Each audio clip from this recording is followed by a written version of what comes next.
Trucker Steve here. Final video, part 3. Thank you for listening to part 1 and 2. So, let's get to it. My question to AI. It can be fixed. On the Broken CDL Trucking System, I have several videos, suggestions on how to fix the loopholes. The form that is submitted to the FMCSA needs to be changed. We need to add the word proficient on it. So, I want 3 members of the CDL school to put their name on the form. John Doe is proficient. Name each skill. Proficient in alley dock, proficient in reverse offset, proficient in the pre-trip inspection, etc. AI, do you believe a CDL instructor would add their names on a form if it required the truth and under penalty of the law, perjury? Okay, AI. Back to AI. That's a powerful solution.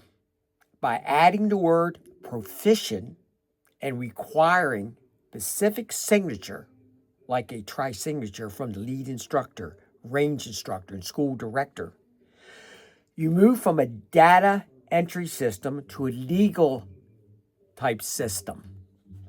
If the form required a signature to each specific skill, alley docking, proficient, reverse offset, proficient, pre-trip inspection, proficient, on the road training, driving on a public road, proficient. Everything changes immediately. 1, AI goes on, 1, personal liability and corporate shield. Right now, the school employee, whoever submits to the FMCSA, just clicks submit, presses the button on the portal and the form. And if the form required an individual instructor to sign their name under penalty of perjury, that person may hesitate. So right now, just click the button, it goes through, no questions asked. Then FMCSA sends it to the DNV, the state licensing, and all they see is the person is ready to be tested. That's all they see. Back to AI. So yeah, most instructors probably hesitate if they got to put their name on the line. Most instructors wouldn't risk their own credential or legal standing to pencil whip a student who can actually back a trailer into a dock. 2, eliminating teaching to the test. AI says if the FMCSA clearly stated the 19 mandated entry-level driving training skills, a CDL school could not hide behind the modernization loophole. They couldn't say, we only taught the reverse offset because that's what the NVA tests the students on. They'll be forced to admit in writing whether they taught the alley docking, parallel park, drop and hook, etc. They have to put that in writing on the form. Number 3, creating an audit trail. So with a name-based system, that is having 3 people sign that form or put their names on the line, if a new CDL driver causes a major accident after graduating, weeks after graduating, these investigators can go back and look at that form. If the instructor signed off on a public road proficiency, alley docking, range skills, etc., or he had an accident backing into a dock, that inspector is going to look at that form. Now we got issues. We got legal issues. But the driver clearly, through witnesses, had no idea how to do it. They didn't know how to alley dock. He wasn't taught.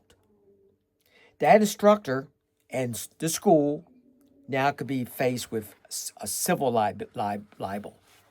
They're going to be taken to court. If someone really got hurt or there was damage caused, they opened themselves up. So that's why by putting 3 names on a form, that would maybe change. But there would be a lot of them willing to lie anyway until they get caught. Back to AI. The driver shortage barrier. The reasons the FMC is a likely resist in this exactly what you mentioned is the driver shortage fear. If you held instructors strictly accountable, the pass rate drops greatly. So if you hold CDL schools, instructors, and you have to teach this, and this, you're holding the school accountable, and then, all of a sudden, you can't lie. You have to teach entry-level driving training, at least alley docking, by what AI is saying, and what's many in the CDL school system is saying also, that would drop the pass rate big time. And you're not going to have no 10 or less days to a CDL. Changes all that. Because you're not going to be doing this in no 4, 5, 8, 9, 10 days. The reality, the corrupt, broken system is just pushing the cost onto the carriers. So what that means is we're just going to teach you the test, get them in, get them out, and let the carriers, the trucking companies, train them if they will. A lot of good companies, a lot of good trucking companies out there will do the training. But they also get frustrated when students come in and can have no idea how to back up. They know how to get into reverse offset. See my other videos and how they can get away with this, making it nice and easy and quick. But it's all put on the trucking companies. Many trucking companies out there would just put them in the truck, give them 1 or 2 days with a driver trainer who can't back up himself, and send them out on the road. Back to AI. And it's also a safety risk by not teaching entry-level driver training is a safety risk to the public. And it goes on. It sounds like you, myself, are advocating for professional integrity over system put out. Yes, I am. I've been fighting for a long time. I just need someone to listen and someone to get the ears of the FMCSA of Derek Barr and Sean Duffy. That's what I've been pushing. That's what I need.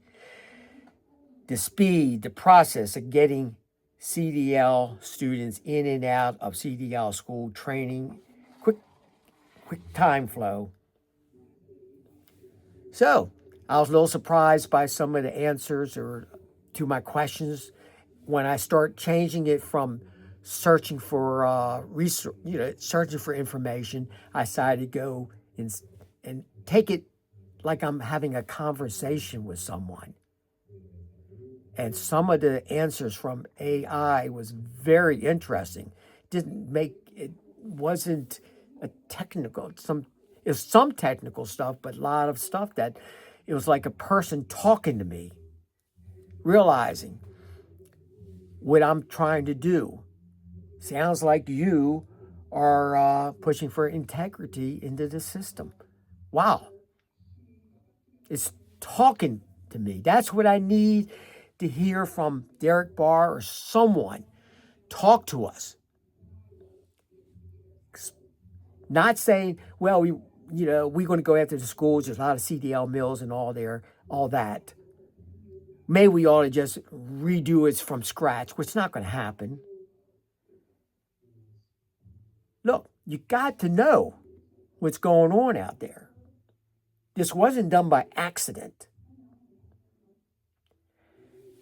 So my educational part of my coming up in college was developing programs.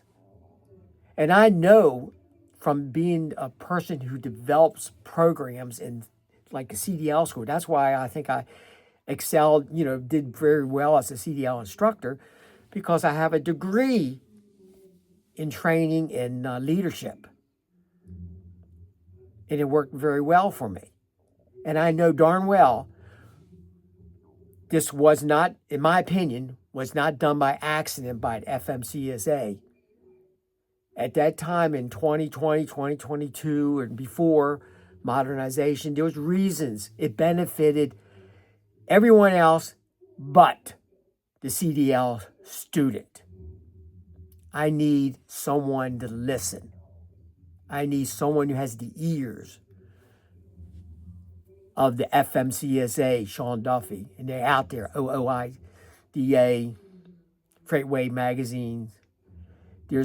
They have conversations. They have sit-downs, interviews with Sean Duffy, Derek Barr, etc. And when you just skip over all the important stuff and just talk about stuff that has no bearing on the CDL school, broken CDL school system, we just continue down this road. I'm not hopeful. I'm kind of hopeful a little bit about Derek Barr and Sean Duffy, but I'm losing patience as we go on. What do you think? What is your opinion? Do I have it all wrong? Does even AI have it wrong? But if you look at my videos on Trucker Steve CDL Instructor on YouTube, the Broken CDL Trucking System on YouTube, Rolling CDL Trucker on Facebook, and CDL Student Training Tips on Facebook, you'll see I'm very consistent on my views for quite a while now. And yet I'm not hearing, which I think I need to hear from Derek Barr or Sean Duffy. Hearing some good stuff, but not telling me that they know what's going on, or they say, hey, some of the issues with created CDL school meals is from within the FMCSA. See you on the next run. Be safe out there, and thank you for taking the time to listen to me and to view my videos.